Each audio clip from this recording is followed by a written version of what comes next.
was every fifth grader's dream. Friday in PE, flag football day. I was right there, only a few feet from the end zone. He grabs the ball. I run up to him, bam, and goodbye flag. One problem though, he was on my team.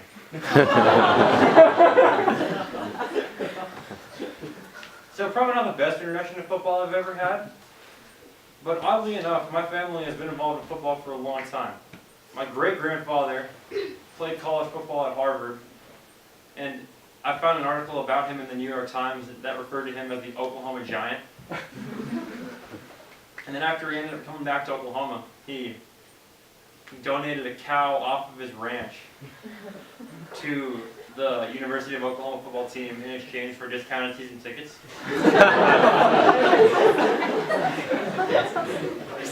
And this August, we'll be celebrating what I believe is our 97th season of Oklahoma football.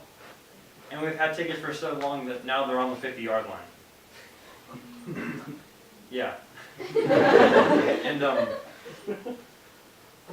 my grandfather played football too. He didn't play in college, though, just high school. My high school, actually. And then my father took me to my first game when I was 8 years old. I think it was Texas Tech we were playing, but that doesn't matter too much. What does matter is, we got a touchdown fairly early on in the first quarter.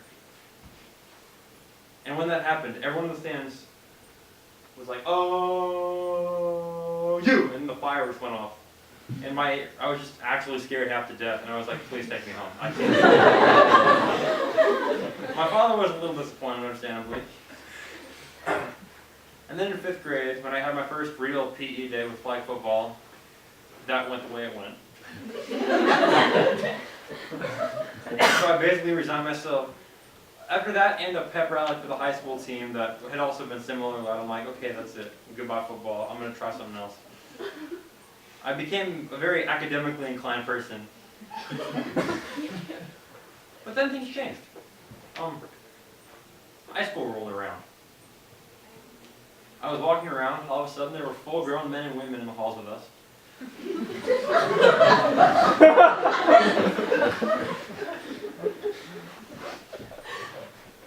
But among these full-grown men were very, built football types.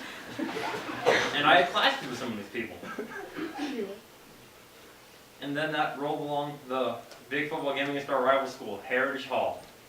The name says it all.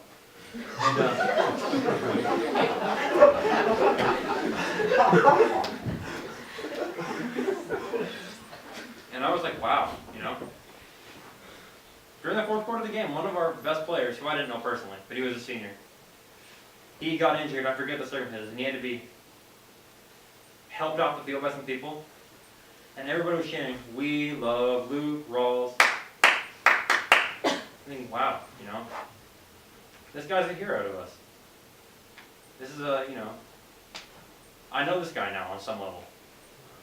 But still, I wasn't totally sold, and you certainly could not have paid me to walk on the field myself. But one day that changed. My junior year of high school, I went to a home football game, but it was the only home game we had that weekend. All our other sports games were in Texas.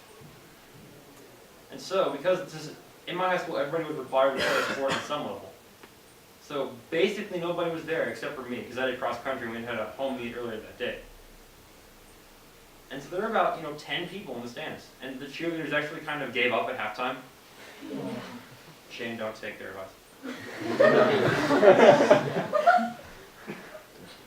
But then I realized, wait, we are all the cheerleaders.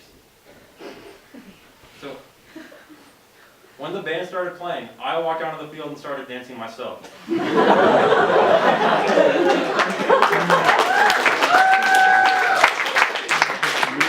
There we were, getting absolutely trashed. We ended up losing like 50-17 or some crazy score like that.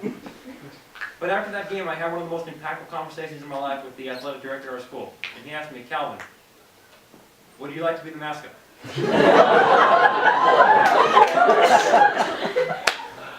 So next thing I knew, I was a superhero with a secret identity, Sammy the Cyclone.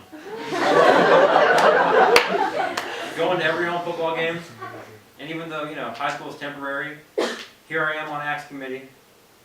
Yeah, you are.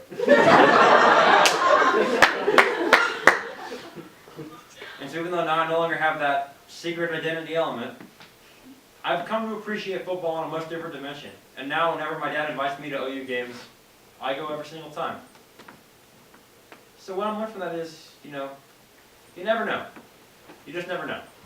Thank you.